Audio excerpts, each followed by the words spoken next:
Hello and welcome to the Wedding Film School Show. We have an awesome show for you today. We're talking about 7 mistakes to avoid as a wedding filmmaker, and these are all mistakes that we made ourselves, so it's going to be fun.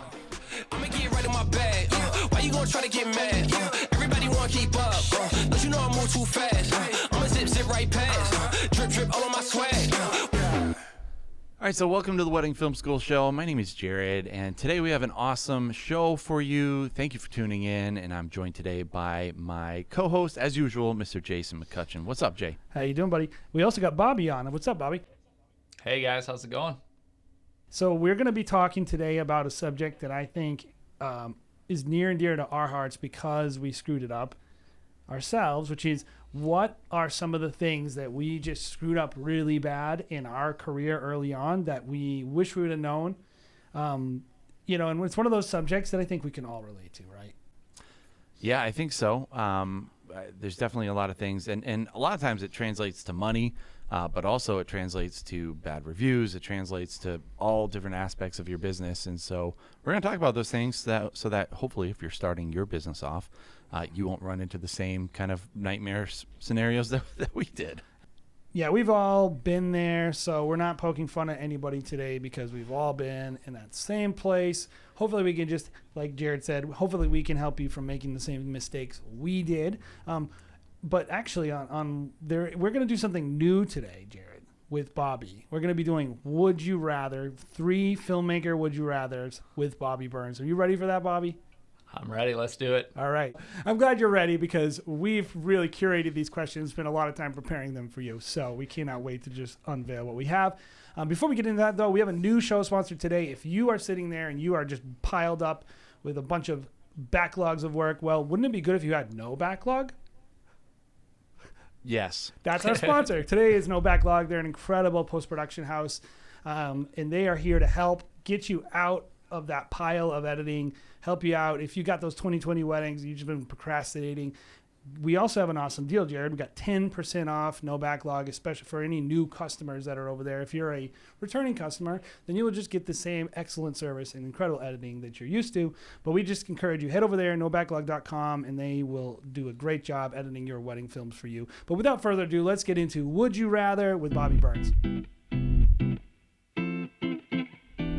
Okay, so wedding filmmaker, would you rather, Bobby? We're excited to test this on you for be our first guinea pig.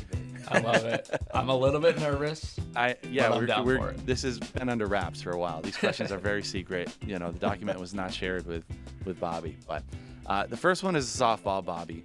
Would you rather shoot or edit? I am very much of the mindset that I would rather shoot. Editing is just. It's been a thing that I've enjoyed, and there's some huge payoff, right? Like when you finish a film and you're like, dude, I nailed it, right? Like there's no better feeling. But I'm just kind of the mindset, like I'm not inherently an editor. I think it takes me longer. I think there are people who can do it better, do it faster. And, once I kind of dove into outsourcing some of my edits and realizing like how cost effective that was for me. I just, it didn't make sense for me, and I'm a shooter at heart for sure. So shooting's my answer for that one. But that's easy. Next question. Would you rather work with a photographer who always gets in your shot or a DJ that screws up your audio? Ooh. That's a tough one. Well, all right. So I think my gut reaction, right, is to say, I would rather work with a DJ who screws up my audio because I would have multiple sources and it wouldn't really matter. Like if I'm throwing a lav mic on them for toast, like basically the minute I plug into that audio, especially if the DJ's like, yeah, I don't think I can give you an output. Sorry, man. And I'm like, well, can I just like look at your system? And I find 4 options. I'm just like, this guy doesn't know what he's talking about. I don't trust this at all. Like I'm putting a lav on everybody who's speaking. I'm maybe taping, something to the mic too. Like I'm having backups on backups for that because I'm just banking on not getting that source. Okay, let me throw throw a wrench in there. Okay, throw a wrench in it. So a person who always gets in your shot, right? Who's like just that photographer, yeah. Or a DJ who not only they don't screw up your audio, like they don't like blow your levels out or whatever, but they have like a terrible microphone that's constantly popping and like in the room, and it's coming through in your audio. Oh man, I don't know. I think I'd still probably go with the DJ. Like, audio's so important, don't get me wrong, but it sounds like in that scenario there would still be pieces that I could maybe pull. Whereas like if I don't have visual and I don't have what I need for that, it's like it's kind of a wash at that point. You know, I'm a big fan of like building story with audio and whatever, but if I had to just make a music video style thing, like I could, and like that blame isn't on me. Like it's way like, not that I'm gonna like throw somebody under the bus, but like it's way easier to be like, look, I did everything I could. I had 3 audio sources. Your DJ screwed up every single one of them. Like, this guy's a fool. Yes. And like a DJ also, a DJ is not going to give me a referral. But a photographer, I mean, I probably don't really want to work with that photographer if they're in my way all the time. But like, they carry more weight. We'll have one more variation on this one. Would you rather? Let's do it. Would you rather be referred constantly by a photographer who got in your way, or constantly by a DJ who constantly? I feel like Jason just wants me to like pick the photographer one here. He just keeps kind of changing the bar. I think that okay, well, here's what I'd say to that. I think a DJ who doesn't know what they're doing is probably not charging a lot of money, and their clients probably wouldn't be able to afford me. Whereas a photographer who's getting in your way, like, could still be an amazing photographer. Like, that's not them doing their job poorly. Yes, that's just them not communicating with me, or me not communicating with them, maybe. I mean, or just it's a wedding and it's chaotic and that happens. I don't actually really mind photographers who get in my way, because the thing is that, I mean, I do eventually, right? But like, hear me out on this. The thing is that they haven't maybe worked with me before, and everybody works differently. And so some videographers might be like, do whatever you want. I'm going to go take the couple for 10 minutes by myself, or what. Like, I don't do that, but some do, or whatever. So like, the thing that gets me is if they're constantly in my shot, and I'm super direct at this point in my career. Like, I have no issue just being like, hey, I need you to not be in my camera, or just ask me before you go in, or like, I need you to hold that pose for longer so that I can get what I need to. And if they're not receptive to that, then like, they're just actively against you. And I don't want to be referred by somebody like that. But a lot of people it's just a communication thing, and they just don't know that they're ruining stuff for me. Okay, so last question, Bobby. All right. Would you rather be sick at a wedding with flaming diarrhea that no one knew about, or would you rather throw up in front of all of the wedding guests? Ooh, neither are good options. Yeah, obviously. I guess my question would be, how much does it affect me? Like, am I like straight on like missing big chunks of the day because I'm in the bathroom? You have diarrhea in your pants, and you like carrying it around. That's an issue. No, you have diarrhea, and you're able to change, clean up, and no one knows. Versus you throw up in front of all the guests.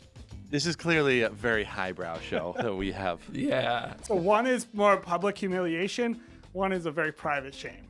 And also, also, I guess private shame then. Like, I'd rather like, I guess I'd rather shit my pants and then like be able to clean up and whatever. I don't know. I think I would rather throw up in front of everyone.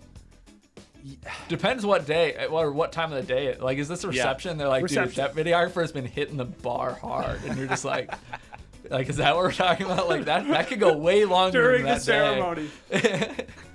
There's never a good time. The reason why, I mean, because this is a very real question. I feel like I've heard a lot of stories. I mean, we've had people that are sick on on our team or whatever. Like, this has happened. I mean, the reason I thought of this question is because Jay had a bloody nose at one of our weddings, and he came back at the end of the day, had blood on his shirt.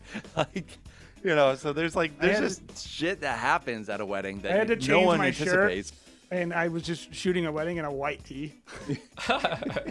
Okay, so that's crazy. So, okay, I was just talking about with somebody. I like randomly get these like bloody nose, like not often, but like every now and then I do, and it's like full on, you know what I mean? And so I've had this happen once at a wedding, thank God only once, in like 14 years, so knock on wood.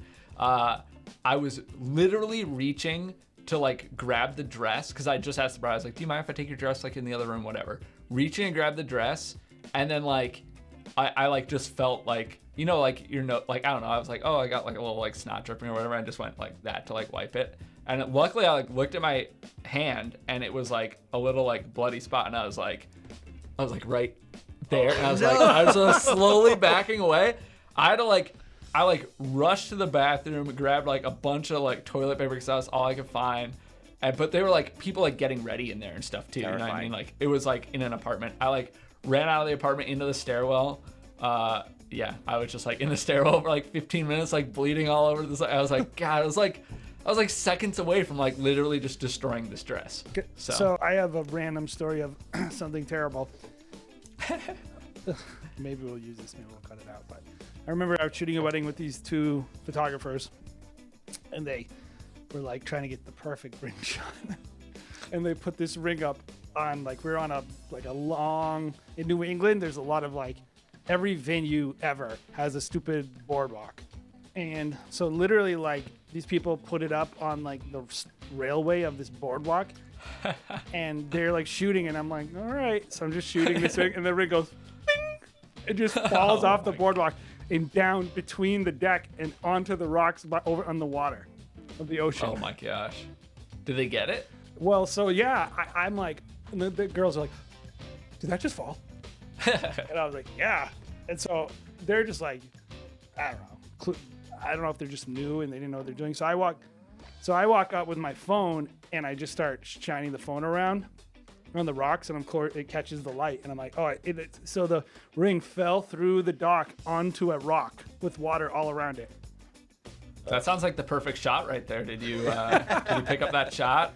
Were you filming 120 frames a second? You probably should have been. So weddings are kind of unpredictable. Or absolute chaos. Yeah. So. Yeah. Yeah, and so hopefully these 3 Would You Rather questions have illustrated how crazy weddings are. Thank you for participating in our first ever Wedding Filmmaker Would You Rather, Bobby. I like it. I think this is going places. I see it continuing on. Very good.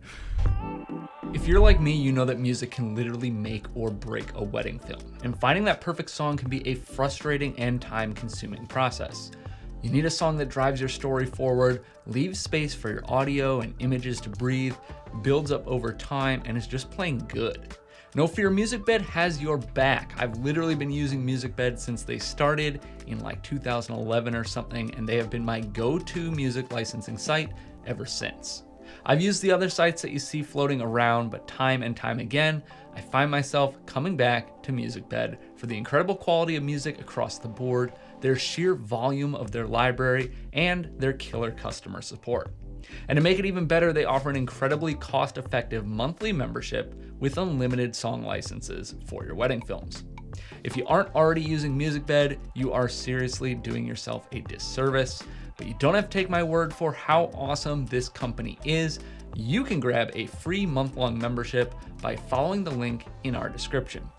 So head on over, sign up for a free month, explore their library, and use them for your next wedding film. You'll be glad you did. Okay, so welcome back. Today we're talking about the top mistakes we made as young wedding filmmakers. And I think it's an important discussion because if you're first starting out, these are the things that you probably aren't going to foresee. They're not the things that stand out immediately. Like you're just worried about learning your camera, learning how to talk to a bride. But oftentimes these can be disastrous things that just kind of pop up and you learn through experience, right? Yeah, it's one of those things where like we're thinking about the topic and we're like, what we don't want to do is stigmatize mistakes because in the sense that like, you're an idiot, oh, you made a mistake. No, like these are not things that we're saying you shouldn't even be doing because honestly, like you learn from your mistakes. I don't really regret these mistakes, to be honest, because it made me a better filmmaker. And so we're going to be talking about mistakes that we made, and hopefully you can learn. Hopefully you can employ like the advice. But at the end of the day, you're going to still have your list in like 5-10 years. And one of the biggest things I would really encourage people is don't try to be perfect. Try to be consistent and just be a hard worker and just put your time in. And like, just be okay with making mistakes. Don't be so hard on yourself. I'll see there's so many people that are so hard on themselves.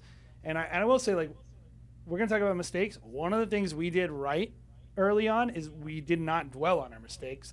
We would learn from them, but like we would just try to have a good time making wedding films and have fun and do stuff we enjoyed. And like that will help a lot. If you're a person that's like a kind of like a big time performance person and, you know, comparison person, we don't want to get that started. We're just trying to have a little bit of fun, talk about what we learned, and kind of help you think about maybe some things you can do better. And maybe you don't have to make the same mistakes we have, but you're going to make your own set of mistakes, and that's totally cool. Yeah, so the first one, Bobby, why don't we send it your way? What's something that you wish you would have done, or a mistake you made early in your wedding film career? Yeah, I mean, there's a few that pop up to mind immediately. Like you said, though, like that list is it's maybe infinite. There's a lot of things that you do wrong, and that's okay. Like that's where your biggest growth comes from if you approach it right. Like mistakes are a good thing, even if they hurt in the moment. But yeah, so one of the big things, like for me, kind of starting out was one of the mistakes I made, at least, was really like, I guess what I'd say is saying yes to everything. Now, I didn't like, I guess the context I mean that, like, I wasn't like, what's your budget? Oh, it's like $200. I'm in. You know what I mean? Like, it wasn't like that where I was like taking on like tons and tons of work and everything that came my way. But it was like any project that came my way that did fit the budget or whatever, like I was in. And it didn't matter if it was weddings, it didn't matter if it was the type of clients I liked or the work I wanted to do. It didn't matter if it was like just a completely different, you know, genre, completely different industry.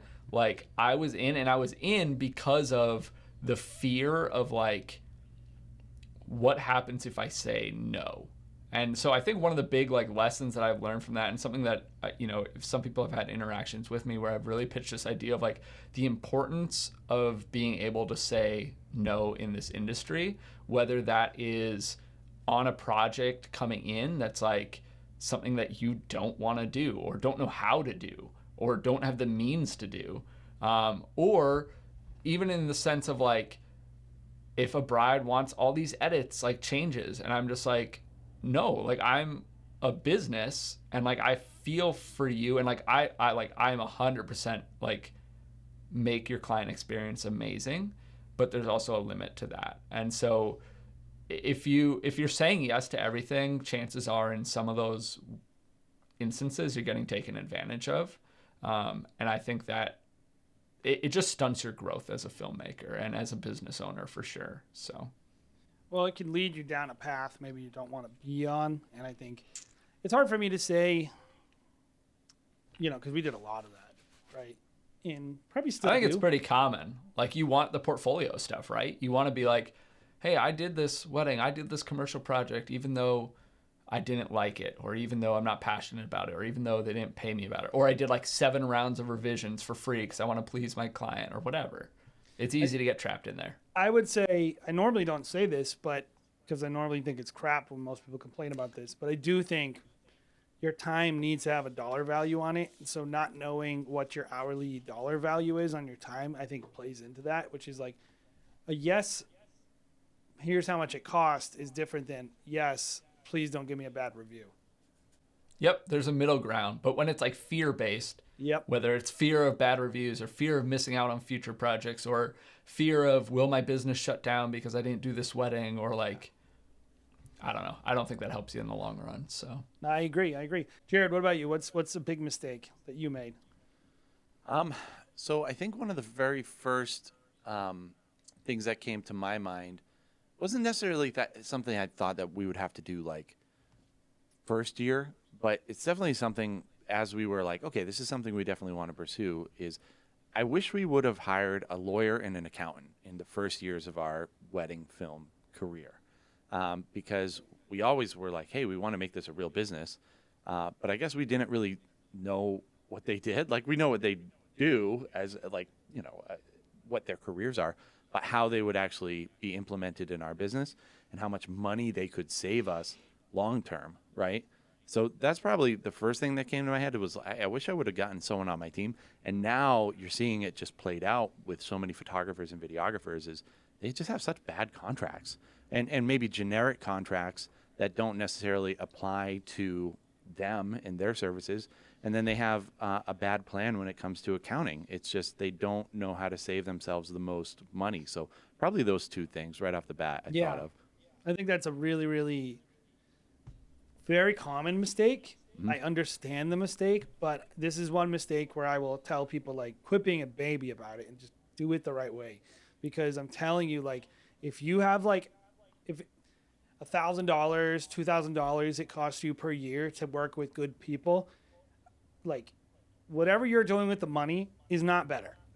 Whatever you're doing, like, if you're like, oh, that's my vacation money, don't go on vacation that year. Hire a lawyer and work with, like, at least like a part-time CPA, but like work with these people, because the value it brings to your business is pretty, like, coronavirus.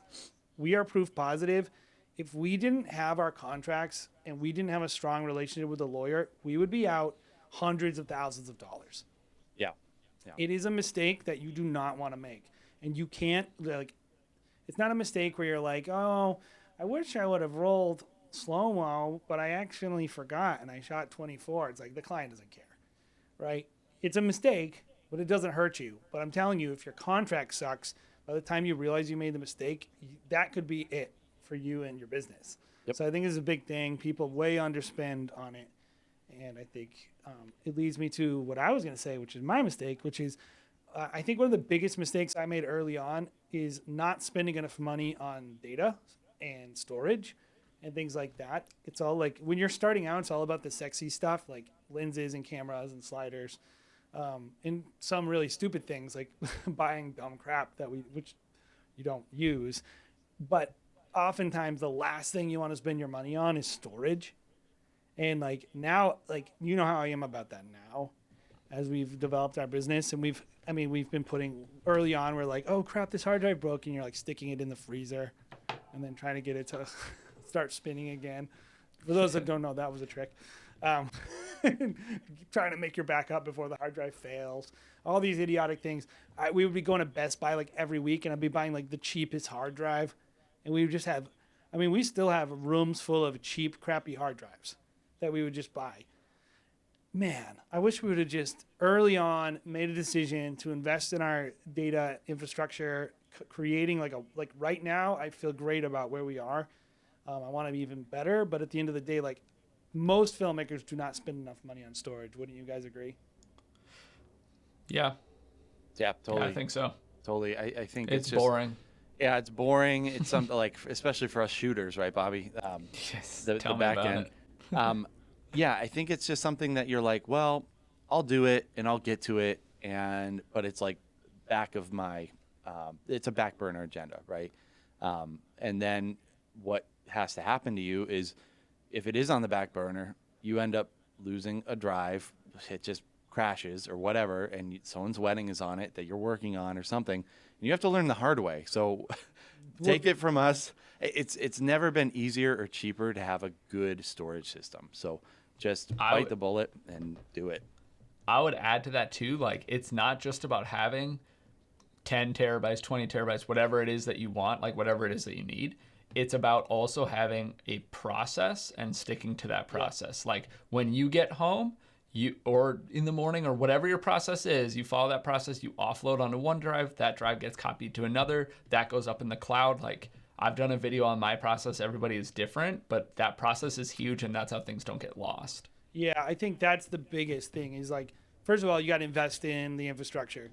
And then I think once you do that, then of course it's about discipline. And I think this is one of the biggest, I cannot tell you how many times that I think it's directly related, right? Because, I don't have enough space, so I'm going to, like, I got to delete this, and then I can offload my footage from the weekend, and like all the things that people do.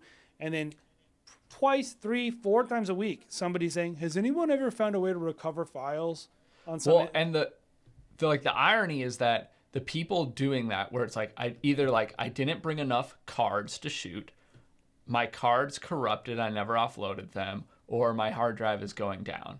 Singular, hard drive, 1, right? And the problem is that's happening. The people doing that are the people in the early stages of their career, and it is a very cheap and simple fix to remedy that. Like, if you do it ahead of time, like you buy multiple drives or whatever. And like, the irony in that situation is, look, if I lost somebody's wedding, I would feel terrible. I would refund them the money. Like, I would do anything I could to make it up to them. My business would do just fine. the next year. But if I'm in the beginning stages, like that could bury your business. That's a and great that's point. like literally when you need it most to not make those mistakes. So I would also add one more thing. If it's hard for you to get excited about data storage as a videographer, something that I've done, and this is a pro tip. This one's free. Turn it into a sales tactic as well. I do a lot of sales, and something that I find no other videographer, if I'm talking to a client, they're like, oh, I've talked to 5 videographers. No one brings this up. Is I'll talk to them about our storage system. I'll say, hey, we have triple redundancy so that your wedding never gets lost. And so if they talk to other videographers, I'm placing a seed of doubt in their mind of these people didn't mention it. They probably don't have a good system in place. And so I would say it's a way to get some work too. Yeah, it's a competitive advantage because most of your competitors are not doing a good job. Here's a quick thing. They say if you have one, you have none, which is true in data. If you have one copy of something, you have no copies. By the way, Jared and I do not shoot dual card slot. Never have had any out of 120 weddings a year, never had a card corrupt, nothing. So fingers crossed. Good thing we have a wood table that we're knocking on. But so like I think most of the time the data corruption is happening in the handoff.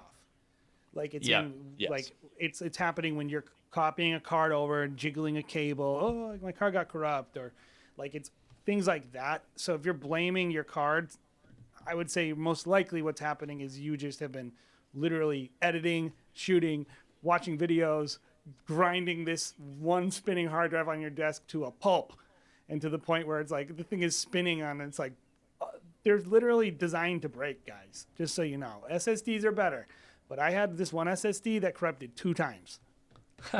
So even SSDs are not perfect. So you got to get triple redundancy and have a plan there, just like Bobby said. So I'm gonna throw it back to you, Bobby. What's another mistake that you made? Yeah, so this one is big, and I think it's something that you could definitely struggle with at any point in your career. But I've definitely tried to fix it kind of as time has gone on, and that's not being brand conscious. So what I mean by that is, look, you can shoot whatever you want. Like I love shooting epic elopements in really cool locations, or couples that just like are super in love and just like 100% trust me and are like, just do like, go out of the box, do whatever you want. But there are definitely weddings that I shoot that aren't that, and that's okay too. But you need to know what you want to shoot, and you need to like just fucking go for it. Or can we swear? I don't know. Whatever. This is our podcast. We can do whatever we want. Like, you need to just go for it, right? So like, and the way that you do that, or the way that I didn't do that, is I used to take whatever wedding. Like I wouldn't, like if there's like major red flags, I wouldn't take the wedding, right? Like major red flags. But outside of that, like if the budget was there, I would take it. And this kind of goes into like saying yes to everything too, but it's like the back end of that. So I take the wedding, I'd shoot the wedding, I'd edit the wedding, give them the, you know, the great client experience, whatever. And I would advertise that wedding. And the issue with that is if I'm not honing in on what I want to shoot, what you put out there is what you're going to get back. So over the years, I've really defined who my ideal couple is, what I want to be shooting. And it doesn't mean that I don't get weddings outside of that, but it does mean that I get more weddings in that sphere, in that scope. Yep. And so, a big one for me, and I think a good way to do that, or to fix that or whatever, is putting out the weddings that you like. You're like, dude, this wedding, this is what I want. I want a whole year of these weddings. Yep. And so, it's okay to not advertise a wedding that you did because the couple wasn't really into it, or, you were kind of more just like a vendor. You didn't get that personal connection. It's also okay to not take those weddings at a certain point in your career. But even then, you're never going to know all the time what you can do. Yeah, sometimes I've had some weddings that I'm like super amped for, right? I'm like, oh my gosh, like the couple's so cool, like it's going to be awesome. And then you get there and like for one reason or another, it might just be the stars aligning wrong, right? Like it could be anything. And you're just like, I left this and like, it's still going to be a film and they're still going to love it, but it's not like a portfolio piece for me. And it's not something that I want to like put out there. Yeah. And we're first of all, knowing the amount of filmmakers we all know, we know for a fact that these people shoot weddings that they would not want you to see But it's the concept of like you show what you want to grow. And so like if say you're like, you hate barn weddings, you don't want to do barn weddings, you only want to do adventure elopements. You're going to put those up there. But like we have a good relationship with Binge Heish, who's one of the premier adventure elopement. I kind of invented the genre really of adventure elopement photography. I have a wedding with him next year, and then we shot with him last year, and neither of them are adventure elopements. And it's okay. He's not going to put them on his Instagram. That's the difference. And I think the mistake is like you got to communicate to the audience you want in a way that they understand. But also I would say like if someone's willing to pay your price, you know, you got to weigh sometimes whether or not, well, like they seem like a cool couple. I know it's not my ideal client, but because I think you do need to put yourself still. And this is more to me where it comes down to like, whatever you're communicating your brand is awesome.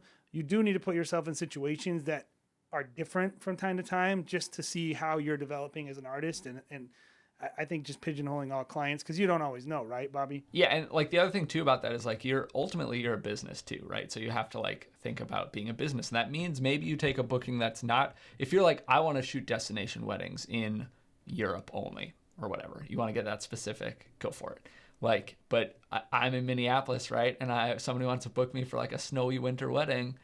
Like, that doesn't mean I don't take that. Like, I still have a business to run. If I like them and there's still good aspects of that wedding, like you should totally still take it. It just means you might not advertise as much. And the great thing about this though, is that it works the other way too. Like I have had weddings where I'm like, look, they're not weddings that I'm not excited for, but you just know going in, like it's just going to be more of a low key day, or the couple is like really awesome people, but they're not that emotional or personal, or they're a little more private or something like that. Right.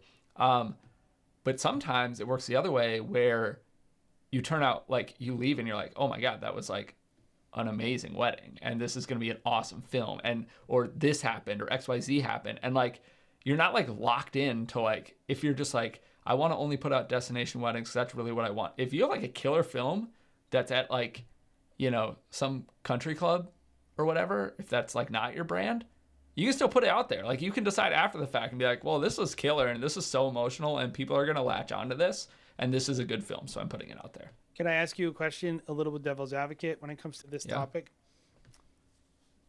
Part of the problem, because I remember this, Jared, when we started out, you're just grasping at anything. Like if you have 5 weddings, you have to put all of them out in some way. Like if you've only shot 5 weddings. So how would you say navigate, like, do you think people just from the beginning can do this, should do this, or do you think it's more about like making it the goal to get there and get to the place where you can curate your brand a little better? Yeah.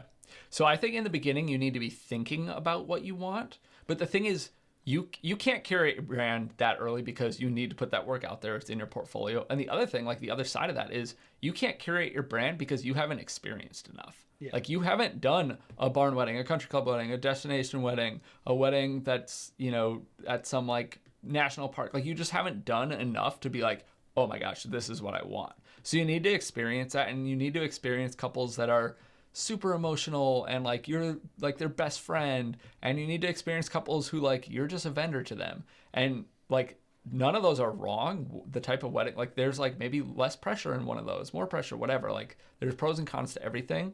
And then I think like a couple years in, when maybe even 2 years. I mean, it always depends, right? You could know it's probably a certain amount of weddings. I would say if you can get after about 30 weddings, you I pretty was much actually know gonna what say 32. is going on. I think you have a good eye then for what you Something that I think your brand needs at the very beginning too is money, right? So it's like sometimes you just have to put your head down and be like, hey, I'm going to get experience out of this, but I'm also going to just try to make money, because if I get money, then maybe I can afford going up to Yosemite and taking a couple that I want, so it's just like there's balance. There's like thinking about your brand when it comes to like the clientele you work with. And I think this is a really good topic, Bobby, and just hearing you guys talk about it.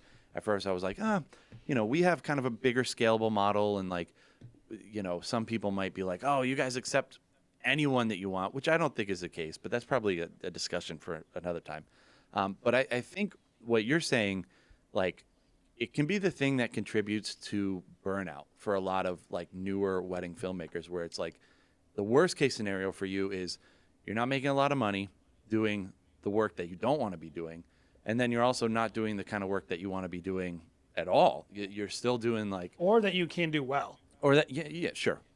So it's like if you're not making money, and if you're not doing the kind of work that you got into wedding filmmaking to do, it's kind of like that's the number one thing that I think most wedding filmmakers are like, see ya, like I'm gonna go to commercial work, I'm gonna go do this, when those two areas aren't being fulfilled, right? Yeah, and I think we're talking on the Clubhouse, which you should check out. Every week we're doing a Clubhouse talking about the podcast topic. So I want this week on our Clubhouse Thursday, I think we're going to move it to 8 o'clock Eastern. If this Thursday you want to hop on, me, Bobby, and Jared are going to be there. We're going to be talking about mistakes, and we want to hear questions about it. But I think one of the things... I want to hear embarrassing stories. Yeah, we want to hear your mistakes. I don't want to learn from it. I just want to Shame. We're not there to learn. We're there to mock. Yeah. We're there to get blackmail. Yeah. That's the only reason we're there. Yeah, but anyway, we want to see you guys in Clubhouse, because I think like talking about the mistakes that you make, I think really makes a big difference and improves. But one of the things that when we always look at this stuff, and I hear it from people all the time, is like they just feel like they're in a rut. They feel like they're not doing the thing that they want to be doing. And like Henry was talking about it in Clubhouse, and we were thinking, I kept thinking about like, if you love adventure elopements, but you live in New York City, you know, in terms of your brand and what you want to be putting out and all that stuff, like there bigger questions start to come up in your mind as far as an artist. Like if you love wedding filmmaking, but you hate making wedding films in New York City, what does that mean for you and your brand? And like, I could just tell you, like, suck it up, you know, go look at, you know, Sharon, look at Fjord Films, make wedding films that lean into the urban environment. And that's one thing you could do to curate your brand, is like actually take a step back, realize the wedding films that you actually can get, realize that you don't want to move away from your mom, and try to figure out a way to make wedding films in your area that you're satisfied with. Or you might just have to be like, I cannot make wedding films that I'm happy with. Or I don't think we could make adventure elopement films profitably, even if I wanted to make them. I'm not passionate about adventure elopement. For me as a videographer, carrying all that gear, it sounds hellish. But I'm not passionate about it because I don't think it's a good business move for us. When I look at that, I'm like, how many of these people really exist? And I do the market research. I'm comfortable with that. That doesn't make me dissatisfied as a brand operator, as an artist, to look and go, I want to make the wedding films that can make customers happy. And our customers in New England are doctors and lawyers. They're mostly reserved people. They want to hang out with their fancy friends, show off. We're not the most important part of the day. That's our typical couple. They're sweet, amazing people. They love us. I wouldn't say we have intimate relationships. And at the end of the day, they love their wedding film and the role that you played. Yes, the day. They're totally satisfied. And like, that's how I came to that conclusion. Like, I want to make customers happy and I want to make money. That was it. Like, for us, like, that's where we arrived at. But if we decided, we want to make, say I was like, I want to make customers happy and I want to make money, we couldn't do that making adventure elopements in New England. Yep. It's not, we have, the weather's too crazy, all these things. And this is a very, very big topic, Bobby. I'm glad you brought it up, because it's hopefully going to spur some future conversations, which is like, how do you curate your brand? How do you communicate? How do you get the clients that you want? And how far should you even take this? Because I think a lot of people, they become paralyzed by this concept because they're obsessed with doing nothing boring. And I think a lot of people, they get into their wedding filmmaking careers and they're like, oh, I'm in a rut. I'm like, yeah, you're running a successful business.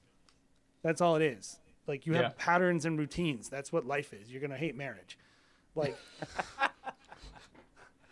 it's like, that's life. Anything that you do that you start getting good at.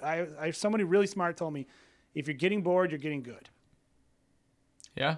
And it's like, and so it's one of those things where, like, this topic of chasing the dragon of ideal client, brand identity, all these things, there's a massively important part, which is doing the work that you feel you can do well, that and getting the clients you feel you can make the most happy.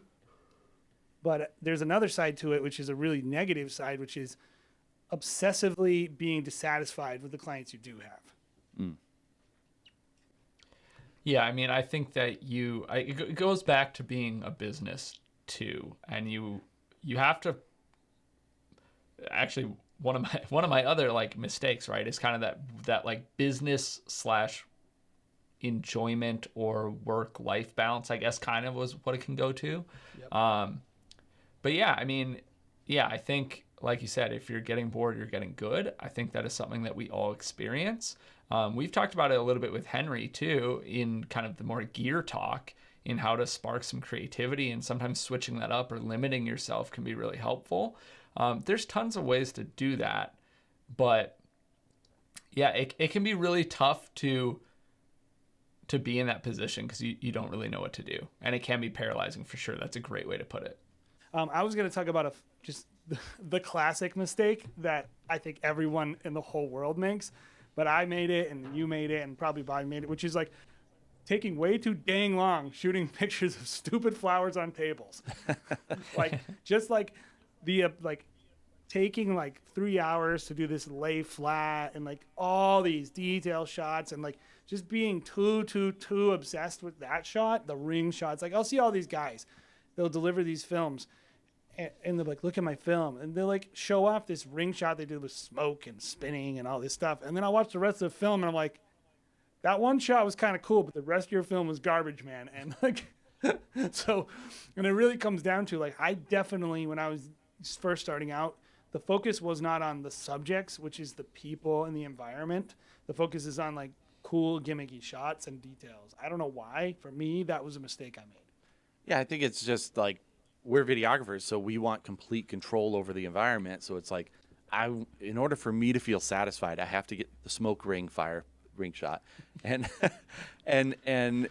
I think that's where most of us lean towards. Yeah. It's definitely something, time management, that goes into time management, right? It's talking about like, how am I spending my time on the wedding day? Now, as a pro, I know that, hey, you know what? I'm not going to shoot more of this because I'm not going to use it in post. Yeah. If I get more shots, I need two shots. Like when we first started, we shot a lot of the bride getting ready before hair and makeup were done. So she looks like she does before hair and makeup is done. And she's not going to want to see herself without, her makeup on. And so Isn't that a funny, weird thing about wedding filmmaking, that like a woman would never leave the house without her makeup on, but then on the most important wedding film she's ever had, you show like 2 minutes of her with no makeup on. Yeah, and we especially as guys, we're kind of just dense when it comes to that. Like, we'll just be like filming instead of being like, going to get shots of rings and smoke. And no, you fill that time with the things that are important. So are there other things that are happening that can contribute to the film at the same time? And just like nowadays, I'm like, I don't need to shoot any more of this. And I'll just talk to the mother of the bride, because sometimes that's more important, is gaining the mother of the bride's, trust throughout the day, and they're just going to do whatever you want. Learning that, I mean, that's not necessarily a mistake, but it's knowing the nuance of like time management throughout the wedding day, I think is critical. Yeah, and also the editing side too, which is you're just like, I think you need to shoot a bunch of films to know what you want to include. And like, if you're the guy who says a spinning fire ring shot and all your clients ask for that, then, what do I know?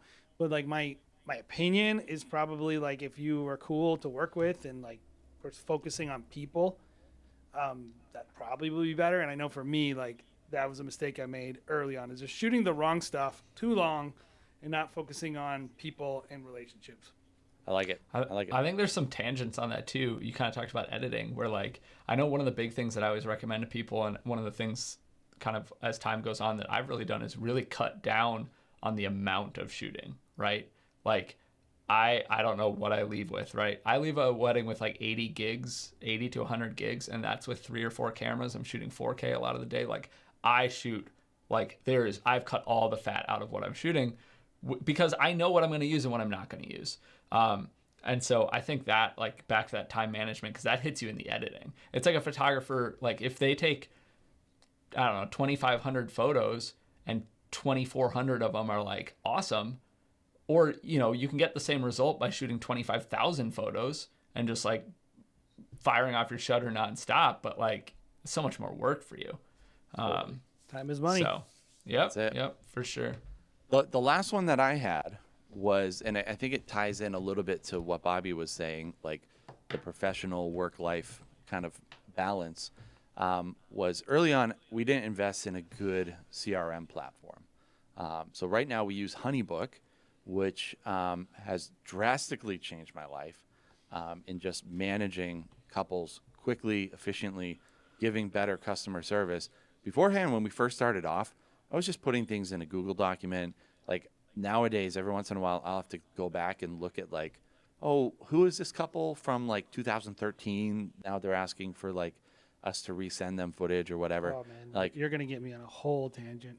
so now I go back and I'm like, oh my gosh, these documents are so terrible. Like, how can I even keep track of like anything? How did anyone know? ever run a business like this? How are we still in existence? How did we not get sued? How did we not like all these things? Did these people even pay us? Like, how did I even keep track of these things? Yeah. And I would say nowadays, and really, the main thing again, we were just talking about it. Time is money. Spending less time on the boring stuff that really a computer can do for you, and a system, and just buying into a system like a HoneyBook, like a 17 Hats or Dubsado, whatever it is that works for you, I think is critical to achieving kind of like a work-life balance. So finding a good CRM. Yeah. It's Go ahead, not Bobby. just, yeah, it's not just time as money. It's literally like time is like your most valuable asset. So it's not even about being more profitable, which I think it definitely makes you more profitable. Like it's so easy. We use Dubsado. It's so easy to take payments and get contracts and have people leave like tips or gratuities, or like it's way easier to make money with that thing. But it goes beyond that, where it's like, look, I don't like sending emails. Yeah. Most people don't.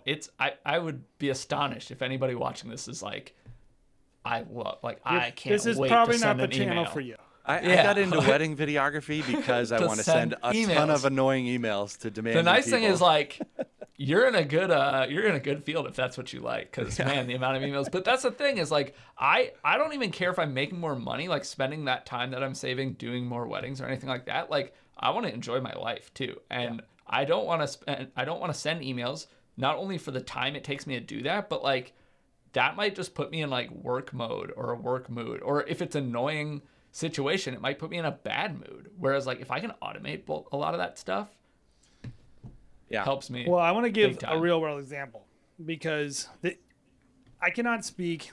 One of the things I do apart from this is we do like marketing API, like integrations for companies, nerd tech stuff. So it's like one of the things I enjoy is systems and automations. And one of the things I'm always pressing Jared on is like get our emails automated, get things on. Like we have the human side of our business, which is very important.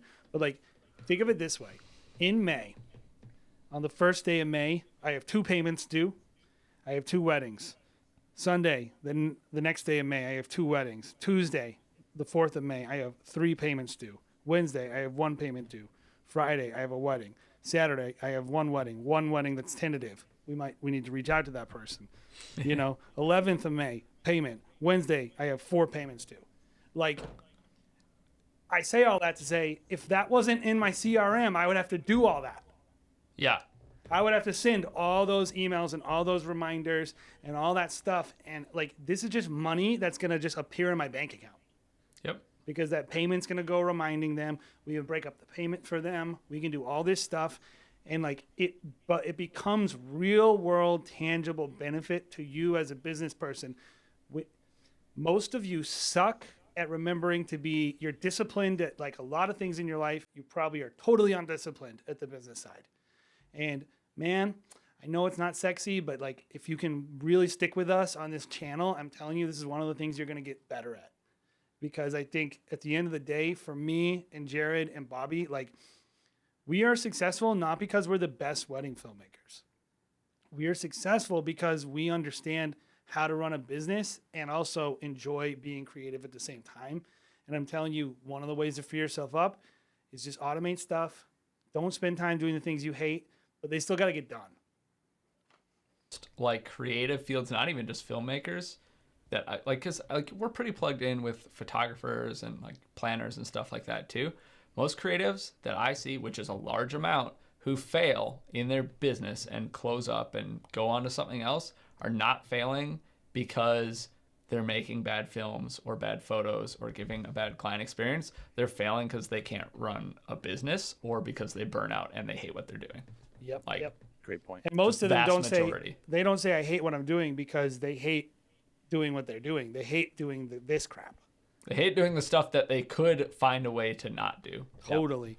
And I know for me, it kind of is a little bit different perspective where I'm like, I feel like I can't be as creative as I can be. I know I can be because I'm filling up all of this time on the back end with like emails and I'm just failing on that side. So it's like I do fail on the creative because I don't spend as much thought and time in that side because I'm just filling up most of my time with like annoying emails that should be automated. I mean, when you get to the scale we are, which, you know, I personally think more people should want to be at the scale we are because there's a lot of bonuses.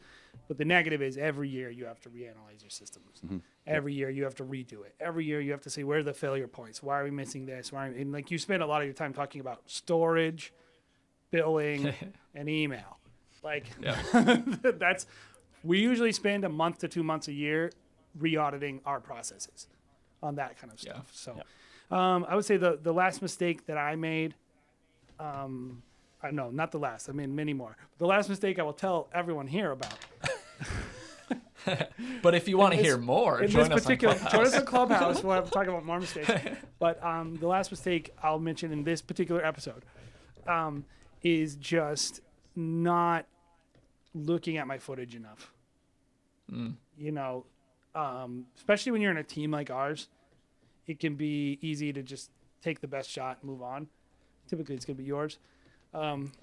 And, you know, that is just a big thing. I can't impress enough upon you is like, I don't think anyone should be outsourcing a single freaking thing for the first year to 2 years of shooting wedding films. 100%. Not because outsourcing isn't awesome or because we don't love our advertising partners because they're great. And if you really had to, if there's a difference between being late and delivering a wedding film, you should outsource it. But I think if you can edit all your own work and look at all your own work, that will be the fastest way to get better as a shooter. Well, you become a much, much better shooter, not only in the shots that you take, the composition, the lighting, the movement, all that, but also in the amount that you shoot or lack of amount that you shoot, ideally, right? In cutting down how much you shoot. The biggest steps that you're going to take on that path, the biggest leaps, whatever, is going to be from editing that work and seeing where you're screwing up, where you needed another type of shot, where you didn't need 40 shots of lipstick going on, whatever, right? Like that is how you make big sweeping changes. Perfect. So awesome, guys. Well, if you've enjoyed this podcast and YouTube video, feel free to check out some of the work we've done in the past. Some of the guests we've had on recently are just amazing. We have some awesome guests coming up in the next couple weeks as well. Who's on next? Who are we interviewing next week? So we're interviewing Andrew with Bottle Brush I Film. think Grace is going to be there too. Oh, Grace is going to be there. I think so. That's awesome. I'm excited about it. Awesome filmmakers from Australia. They are always in the top wedding filmmaker conversation, WPPI, and just all around really cool dudes. They have an awesome workshop down in Australia, so everyone from Australia probably already knows about them. But if you don't, make sure you're tuning in next week as well. You can also find us on Facebook. We have a very active Facebook group as well that we would invite you guys to join along. Check out. We want to hear what your thoughts are, what your questions are, and just contribute to discussion in general. Like Jason mentioned, we're also doing a Clubhouse every Thursday. We're probably going to be switching that over to 7 p.m. I think 8 p.m. Eastern Standard Time. And that's just a better time. Most people are on at that point. So excited about that. We're going to be doing that this week at 8 p.m. Eastern Standard Time. The three of us are going to be on there. We want to hear your embarrassing mistakes that you've made. We'll probably have some more to share that are more R-rated. So I'm going to try to get some pretty. I'm going to try to get some of our filmmaker friends there because I want to hear stories. Yeah. So yeah, that should be fun. As usual, if you enjoyed this video, make sure you give us a thumbs up. Make sure to comment. Make sure to hit that bell button as well, so you can know when the Wedding Film School is posting. Have a lot of great content coming up. Guys, thank you for joining. Bobby, Jason, thank you for a great conversation again. We'll see you next time right here on the Wedding Film School Show. I'ma get right in my bag. Why you gonna try to get mad? Everybody wanna keep up. Don't you know I move too fast? I'ma zip right past. Drip all on my swag.